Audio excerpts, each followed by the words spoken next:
Good morning, everybody. Natalie Crunchy Vibes, Bird and Coffee. Got my coffee here. Cheers, salud. Yum. Oh, very good. We got the cardamom, cinnamon, almond milk in the coffee. It's just magnifico. I always say something weird, magnifico. That is not even a word. Okay, well, let's get started. So this is again another episode of Natalie Roll Out of Bed and just get on here. And that's the beauty of life. And that's the beauty of what we can do. We don't have to be so prim and proper and put together unless we're in a meeting that's professional. So let's just say this. If you and I were in a training together, I would be dressed professionally. As a coach, I would be dressed professionally, but because I do this to give my time and love and care, I just do it how I want to. And that could be in my PJs. So you're welcome to join me in your PJs. I have my PJ socks on, pink, as you notice, pink, beautiful, fluffy. Hey, Sina, beautiful, fluffy pajamas that I'm wearing my pants. They feel very nice and fluffy. And I just put on a nice little top. Of course, I did put on a bra. That's important, especially when you're busty like me. Okay, so let's get started. I wanted to talk about it's really cool because the class that I'm taking now, dreams, archetypes, and personal mythology. This particular course, going into the consciousness again and talking about Carl Jung, who was really big about the collective conscious, the unconscious, and the conscious mind. And when we talk about the unconscious, so I sort of was going through reading through, and as I read through this kind of information, I start to get these visions of diagrams, right? And part of it was wanting to talk to you guys about a couple of things. Number one, when we are reading something, and if we're avid readers, especially in stuff that's like, because I don't read fiction books.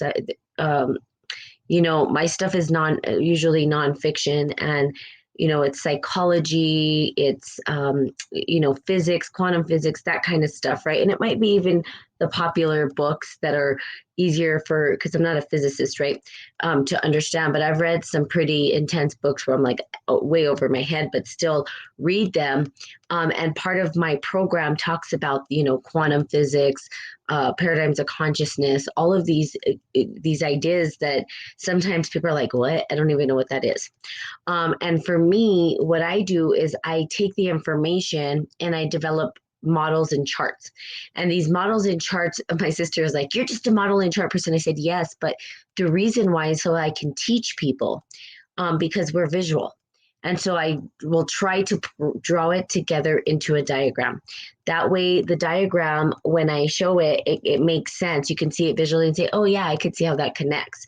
Does it make it right? No, it just means that is my interpretation of the material. And that's really how everything has been created, right? That is where the creativity and the intuition of our unconscious mind becomes conscious, and the consciousness tries to interpret what the unconscious is telling us. In other words, that was like conscious, unconscious, what? Okay. So the unconscious being the pool, if you saw it like an ocean, right? The unconscious, it would just be like an ocean. And in the ocean, you plucked out something from the unconscious, right? Good morning, Mel. And you plucked something out. Well, maybe that something that you're plucking out is what? Maybe it's a fish, maybe it's a shark, maybe it's a whale. If you're pulling stuff out, you don't know what you're going to get, the unconscious. So even, and it's cool, we were talking about this yesterday in my class, that Jung saw the unconscious mind, especially in dreams, a body of water as the unconscious, the collective unconscious, right? The unconscious mind, where it's sort of this dark space that you don't know what's underneath it, right? Good morning, Poetic. And the conscious mind, right, is the tiny little piece of our ego that's created that sort of develops from the unconscious. It arises out of the unconscious mind. Okay. So in other words, and then I have these diagrams. So if you saw it, if you put this big circle, and even a circle doesn't really define the unconscious because there's no boundary, right? We don't know that there's a boundary on the unconscious mind. Like it just, where's there a boundary? Can you find one? No, no one can say there's a boundary. That's like you don't know what you don't know. There's so many things that we'll never know. It's so vast, so huge, so rich. So but if you represented it by a big circle, okay, and I'm going to show the people on Facebook the models, but I'll try to explain them to the people showing up at the podcast. And so, and then I'll tell you, well, why does it matter? Why do we care? Why are we applying it to our life? Because it's cool information, right? But then it's like, can we apply it to our life? If we don't apply it to our life, who gives a shit? That's what we were talking about that yesterday. Because we were talking about like, quote unquote conspiracy theories and stuff like that. And I don't call them conspiracies. I think there's a lot of truth and people are afraid of stuff and they don't want to research. But I was telling my friend, well, the reality is, and I'm going to go off on a tangent on this before I come back to the models and charts. I said, she's like, well, do you believe in, the fact that we are a flat earth and there's a disc? And I said, I don't know. I don't know because I'm not the one. I don't know. How can I say? I mean, it's still a theory. I mean, I can't get outside of the dome to see what's happening if it is a dome. But I do know that it doesn't matter for me. Like, how is that adding to my life if I know? I'm not a physicist, like I said before. I'm not an engineer. I think that information is important for engineers to know because then we start to create like things out of that, right? So if the world is round, I think aerodynamics and all these things that they've created just to like get out of space and whatever, that was created with mathematics and understanding the curvature of the earth and all this stuff. So for me, I'm like, well, does it matter? Like I'm so insignificant and tiny that information, if it does impact my life, then I want to know, but I don't know how it's impacting my life. Like I still have goals and dreams and I'm going to live in this petri dish if that's what we're living on, and I'm going to experience it and have fun. Because that's what I'm here to do. Otherwise, hey PPG, otherwise what am I doing? Otherwise I'm just, and it's okay. I love talking about that stuff, don't get me wrong, but I'm like, okay, at what point do we get to work to do stuff?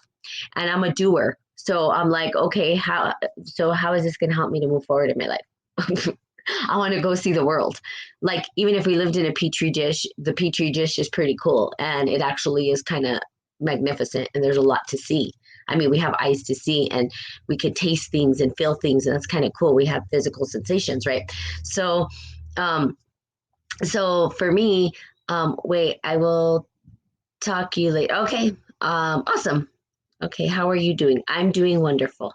Thank you for asking. I hope you're doing wonderful as well. Are you doing wonderful? So a little bit off a tangent. So I want you to, and the reason I went off on that little bit, steered a little bit in a different direction is because I want you to understand these models and charts that I'm talking about do impact your life and they can help you with your life. And that's what I like to talk about, things that will impact our life, things that we can utilize.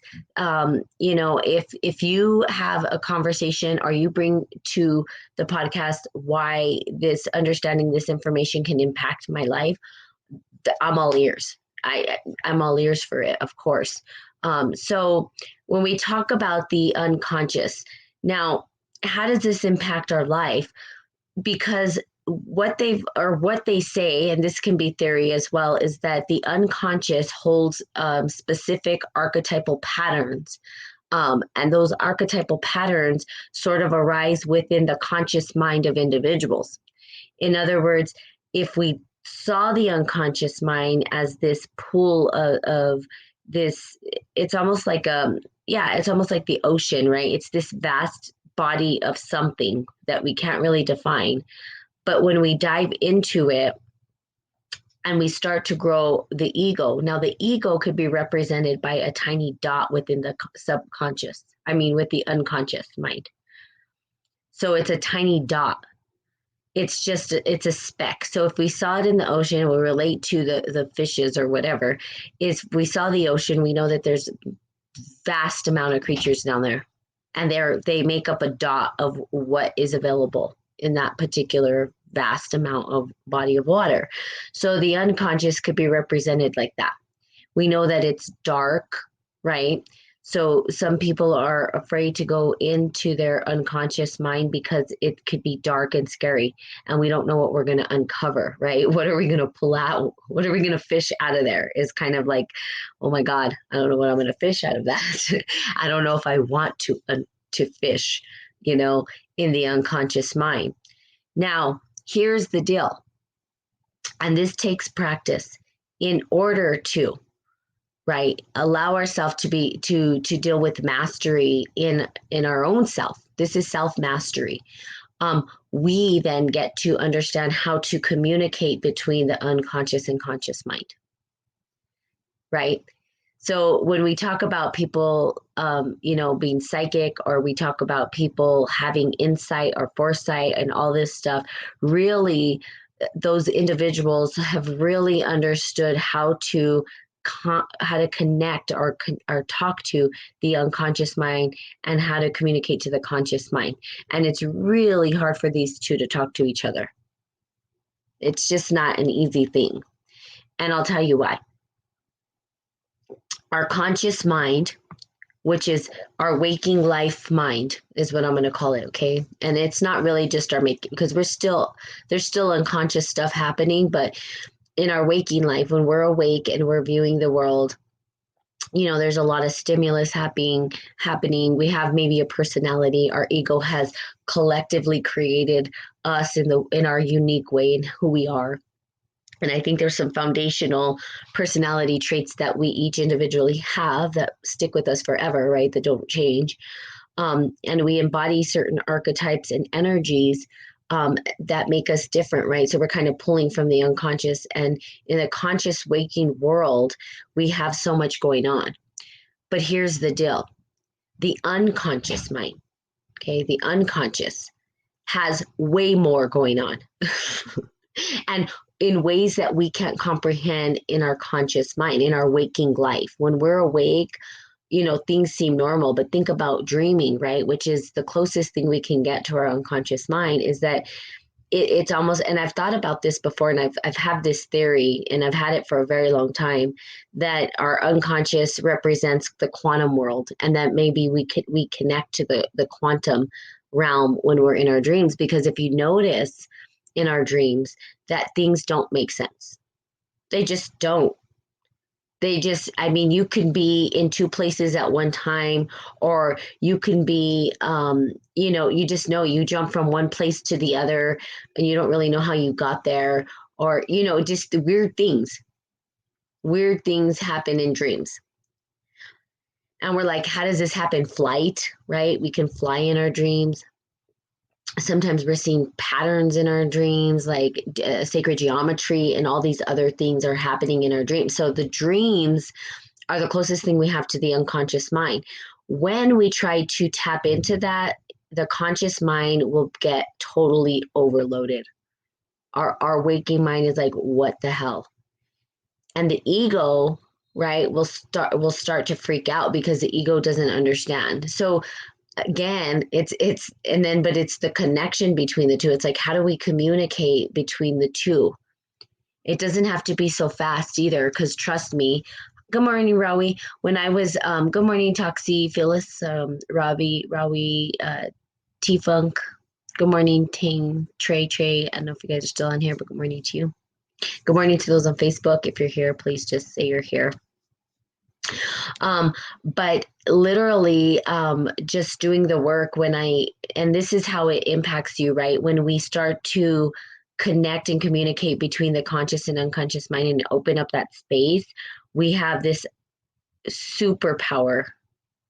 And the superpower allows us, right, to start to open up our imagination and our creativity in a way that you wouldn't even understand, and start to heal. We not only heal the conscious mind, but we heal the collective unconscious mind.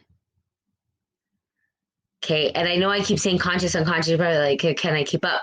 But if we thought about this, we thought about the unconscious mind being sort of the sleep state, And we thought about the conscious mind as the awake state, right? The state that we are in, we are awake, we're open, we're alert, in this three-dimensional time space. That's how I call it, the three-dimensional time space. When we go into the other dimensions, people are like, oh, I want to connect to this dimension. That will go to sleep. You are connecting to another time space. There is no time. You transcend time in your dreams. And it's something that I don't think I honored enough in my life, to be quite honest, because I dream so vividly and I remember every day my dreams. And so for me, it's a lot to process. I even sometimes struggle with writing them down because my mind is just like, I can't handle all this. My conscious mind is going, I don't want to process all this information. I just can't do it. It's too much. Um, but as you start to do that, right, as you start to say, I'm going to start to analyze these things and I'm going to write them down and then I'm going to analyze them, what ends up happening is this dialogue opens up between your waking life mind and your sleeping life mind. And then out of that becomes this creativity where you start to work with bigger things and concepts. What are the bigger concepts? The archetypal patterns that show up in our life that are talking to us. Communication is happening in the unconscious. It's trying to get your attention, and the interpretation can go in several different ways, of course, but it allows us to connect to that unconscious mind and say, what's available? Because we don't know what we don't know, but our dreams tell us something, right? They're there to communicate something. Okay, so the depiction of it and the way that I see it, again, is if you drew a big circle, and I'm going to show it to the individuals on Facebook Live. So if you guys want to, the ones on podcast, if you guys want to go to the Facebook Live, you can see the charts. And it's pretty simple. You'll see that there's a big circle, and then in the center is a dot. And so that's pretty easy, right? And you can say that the unconscious is the big circle, and the tiny dot is our conscious mind. Now think about that. If we thought about all the conscious minds walking on the earth, there's tiny dots happening everywhere. And this can give us a better view of like why everybody has, good morning, righteous faith, why everybody has their own unique perspective on the world. They're not popping up in the same place. These little tiny dots, right, are tapping into different parts of the unconscious.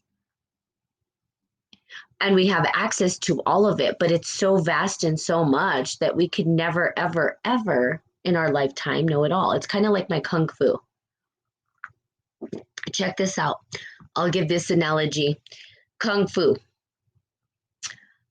Most people don't really, good morning, Swan 52. Most people don't know so I'm taking Shaolin Kung Fu. That comes from the Shaolin Temple in China.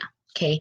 So people will say, well, what exactly, people have their ideas about what Kung Fu is without doing any research, just what they've heard. And then you go into the class and they talk about what it is. Now, Kung Fu is the oldest martial art in China. And out of Kung Fu came Taekwondo. All of these different other forms actually came from and stemmed from Kung Fu. But if you did the actual lineage of Kung Fu that we do at our center, we are tapping into the system that was created thousands of years ago. Okay. And those systems that were created were so vast, so much that you could never learn it all. There was, even if you started as a child, it's just so much material. But some people got really skilled at specific things and the things that they like to do and things that were good for them. And so you can see it the same way, right? You can say, okay, well, if Kung Fu, so we'll just say it like this. And I talk about Kung Fu because I love it so much. Okay. But if you looked at Kung Fu, you have Tai Chi, right? Which is part of Kung Fu. Qigong, which is part of Kung Fu. And then you have all of the animal forms of Kung Fu, right? Where you have mantis, and you guys probably heard of this, tiger. And then you have monkey. You have bird forms. You have, I even think, snake forms. You have, and so you're like, oh, okay. But in each one of those forms, there's like several forms that you have to learn. So there's like 18 of he said, what, the golden tiger, there's 18 of the black tiger, there's 18 of the black, I mean, so all of these systems. Now, on top of that, okay, so I'm going to give you a whole bunch of stuff to just show you that it's huge. On top of that, there's weapons.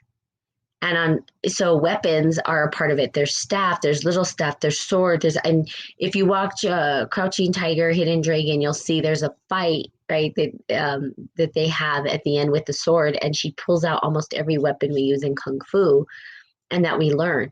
So we'll never learn it all. In other words, my teacher, my master Abraham, the teacher in my Kung Fu class, he literally has been doing it for 30 years, and he'll never see all the material ever in his lifetime.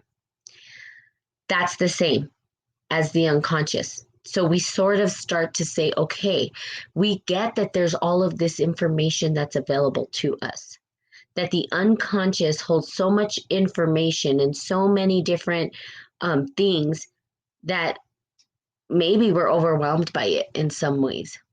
But how do we start to then develop maybe the personality or the ego that we want to develop here in this waking life to support us on our goals?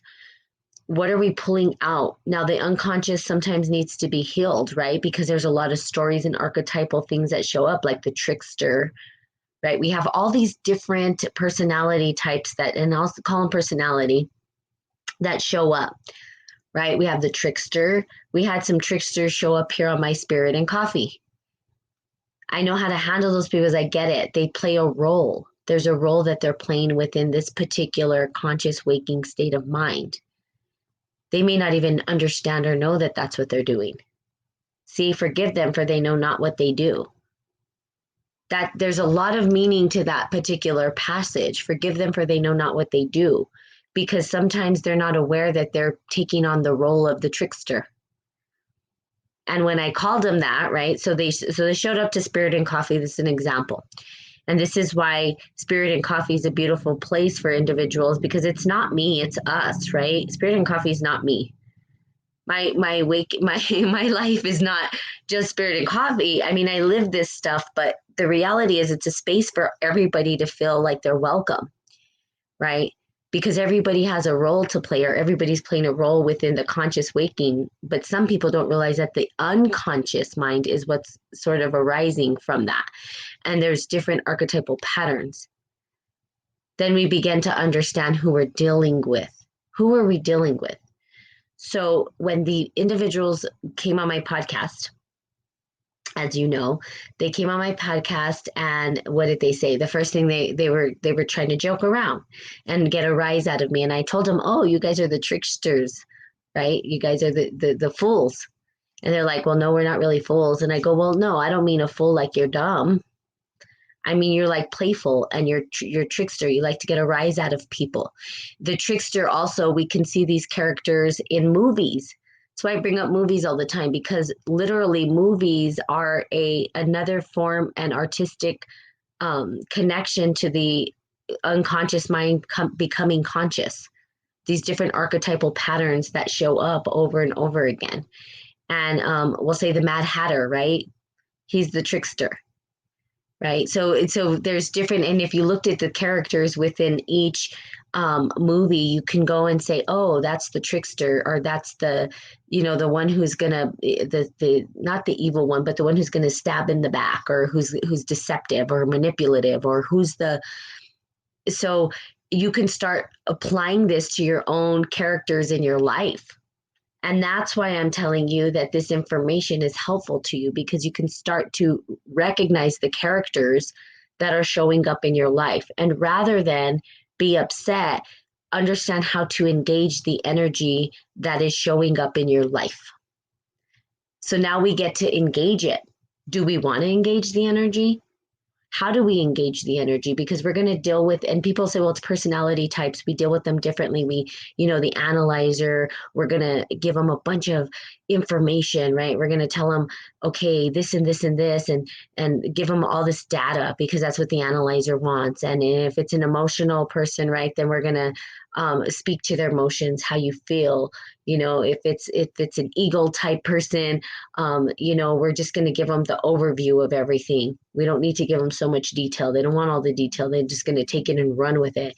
And there's different ways to approach these different personality types. Well, the same is true with the different archetypal patterns. There's a way to engage them.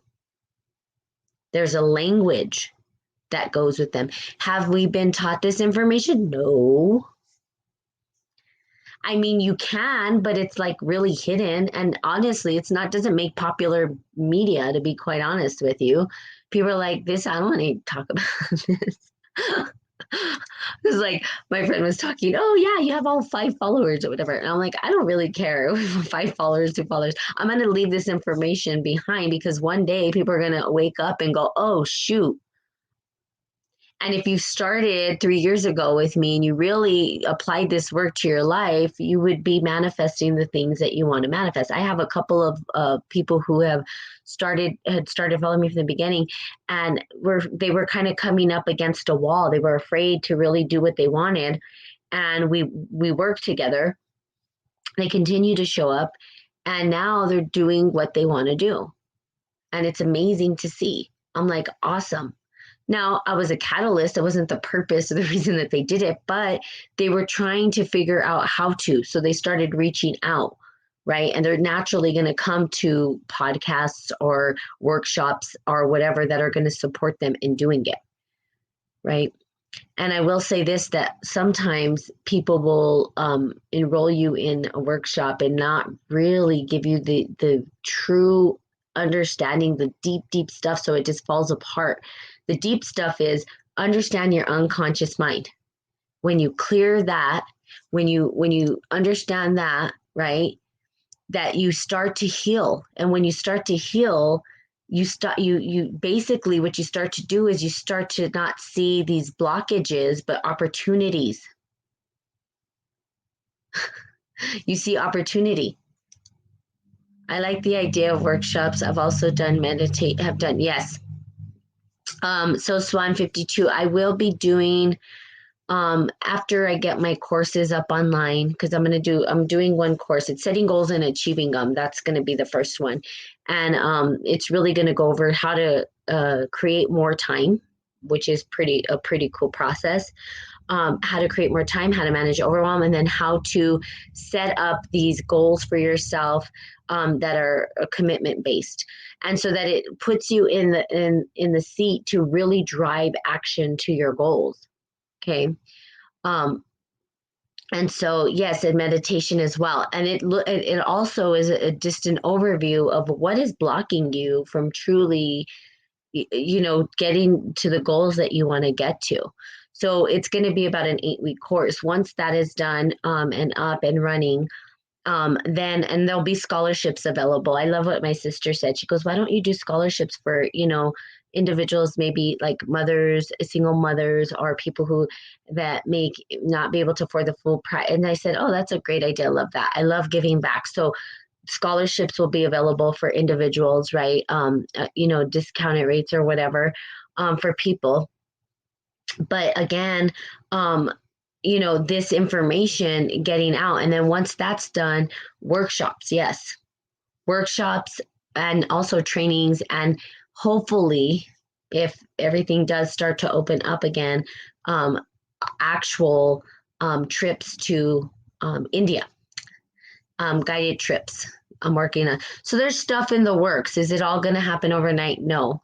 But if it's things that you guys want to do, put the intention in there and we can all do it together, right? We can intentionalize this stuff to happen for everybody.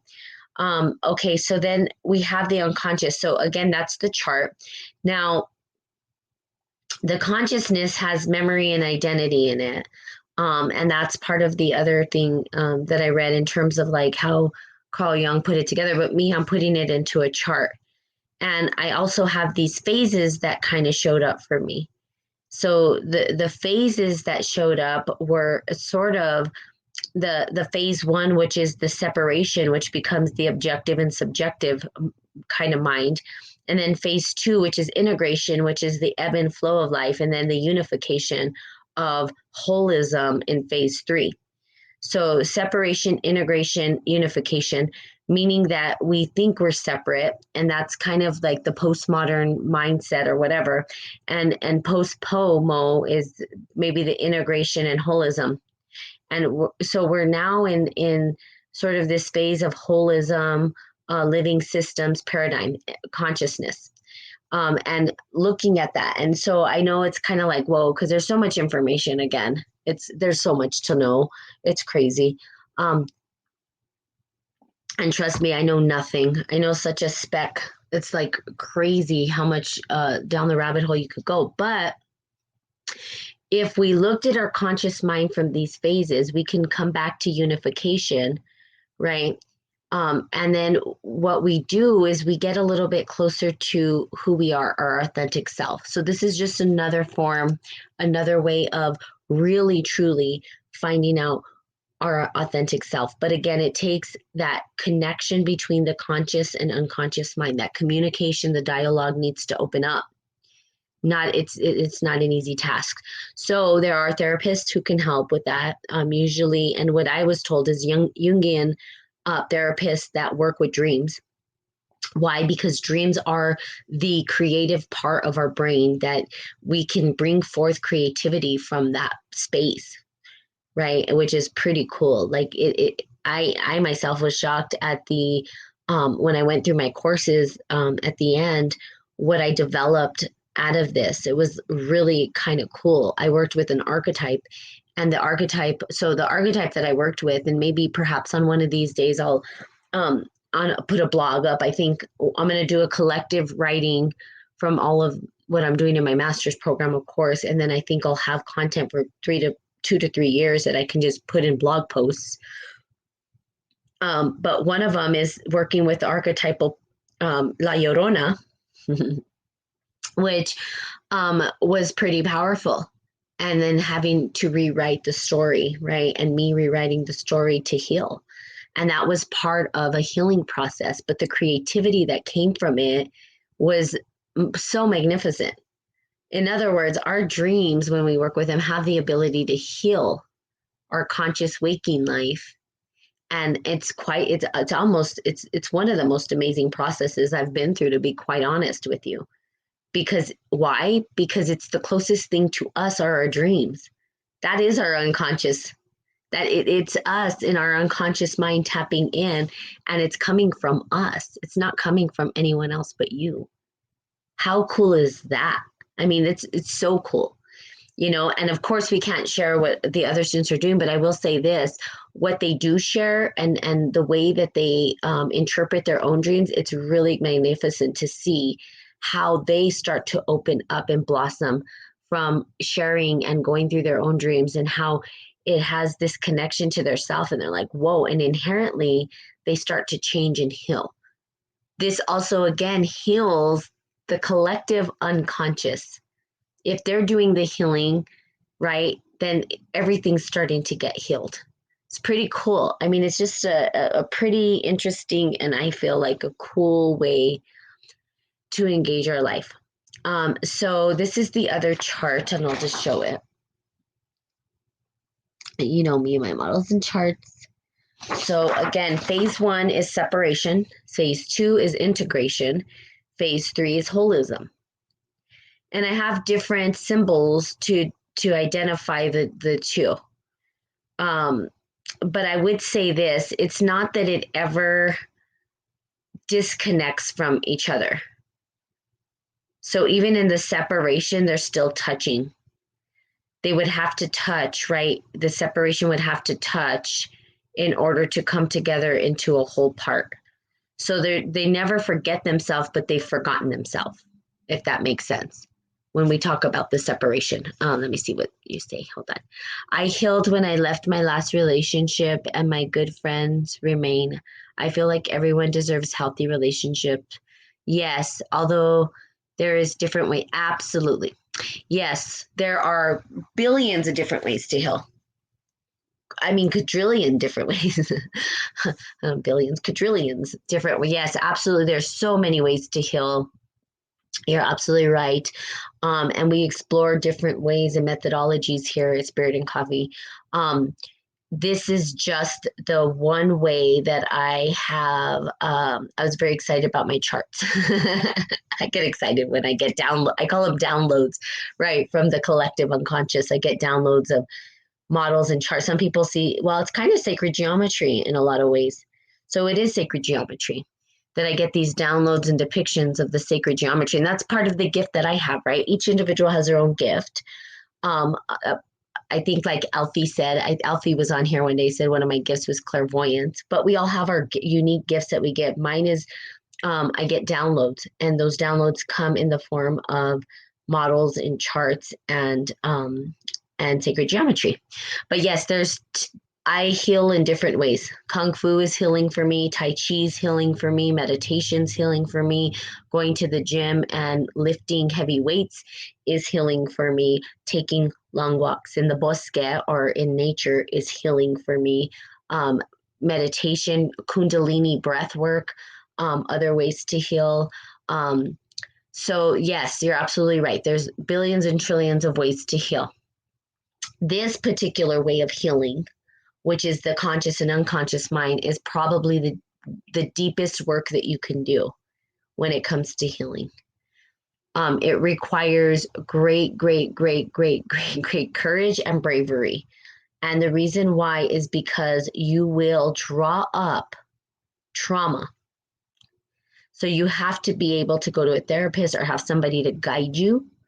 And that's so I would highly encourage this work you want to do, that you have the support system you need, because it does draw up the deeper traumatic things that exist within our life. And it's hard because very few people do this kind of work, and that's why it's not easy work.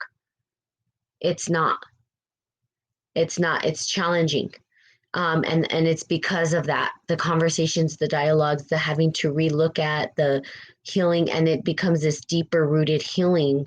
But that means that you have to dive deeper into the darkness, right? So it is shadow work in a lot of ways too, because if you looked at the unconscious is dark, right? If we thought about, so think about it this way, okay? And this will be my last thing. I got really excited about this whole thing, but if we looked at tarot, the moon, right? If we looked at the moon card, and in the Rider-Waite deck, which is like the traditional kind of deck, we see a crab coming out of and that's basically the unconscious mind.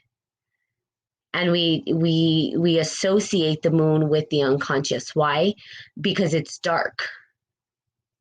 But there's always a light, right? The moon does shine light, but out of the water comes this crab, and you don't know what's going to come out from the unconscious mind. It's that dark space, but we're moving from the darkness into the light. And so we're sort of putting a flashlight into the darkness to look and see what's in there. And that's scary, right? Because even as kids, we were scared to go in our closet that was dark. I was, unless you were brave enough. I mean, I still did it because I had that courage to do it, but I was still, my heart would race, and I'd be like, there's something in there that's going to get me, right? Or what if something grabs my feet? Or I used to be afraid to have my feet hanging off the bed because the bed was dark underneath and something might grab me. So those things, right? The darkness itself is a place that's scary for most. If we talked about the unconscious, that's a dark space. So how do we pull things out where we might be afraid of what we see?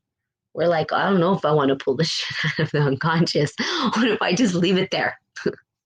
But in some way, it still has an impact on your life that you don't even realize unless you do a deep dive.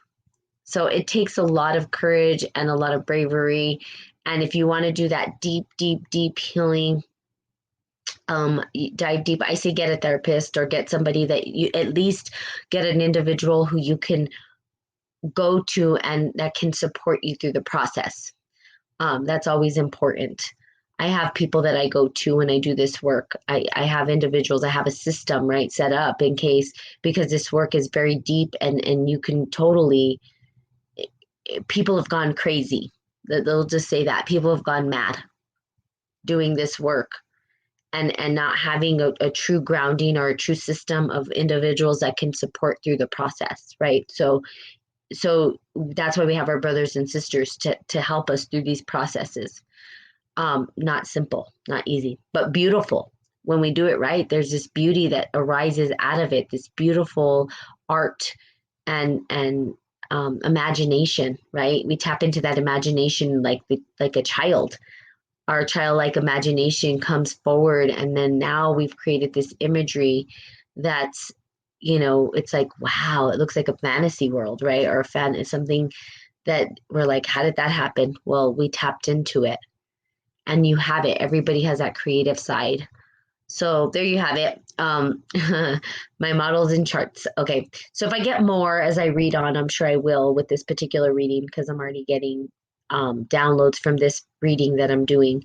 And perhaps once I get the book, because I did order the book, something I can read pieces from, and then you guys can understand where the information is coming from, and how it's all coming to fruition. So there you go. And then you have the opportunity to read the book yourself if that's what you choose to do. Okay. So there you have it. Cheers to you on this great Thursday. And I love you guys so much. And remember, we go from separation to integration to unification. Okay. Unify yourself. Remember, we are one. I am you and you are me, brothers and sisters. Anywho, I love you guys. Have an awesome day, and I will see you all tomorrow.